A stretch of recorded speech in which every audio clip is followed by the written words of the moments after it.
So welcome to the Audi Performance Zone. We're going to take a closer look at putting today, right? So here I am at 10 feet. So the first part of this, if I can just show you, we've got a mat that sort of has a curve on it here.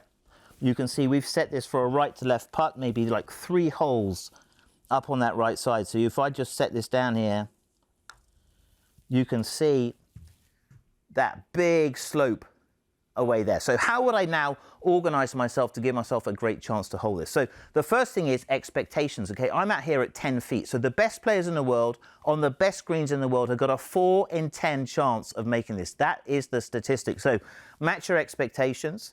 All right, so a couple of key things. So first of all, in reading the green, so I know that this is kind of like 3 holes out, let's say.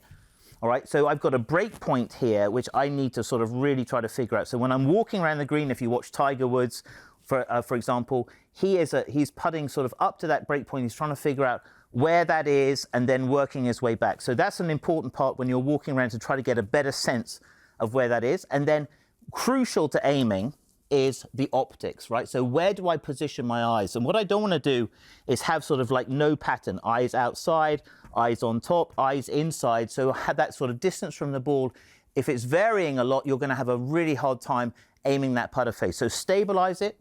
Like for me, if my left eye is right on top of that ball, I got my best chance of really being able to put that putter face down. So the first part is figuring out the aim point, then the optics, so they can really get that face exactly on the line. And a great way to check it, if you're just by yourself, just keep your putter there and try to have a sense of, okay, was that really the break? What we tend to do is under-read and under-aim the putts. So if you're missing on the low side, that's something that you can sort of get some feedback from. So the final part of this is really sort of how do I get my grip going? So what I'm looking for is that my forearms and the shaft create one plane. So I don't want to have 2 planes, because then I'm going to have a sort of a changing face position, either too high or too low, all right? So first part, really be committed to my break point. Get my eyes right on top of that ball, give myself the best chance to get that face on the line, and then it's just about the speed. So really trying to feel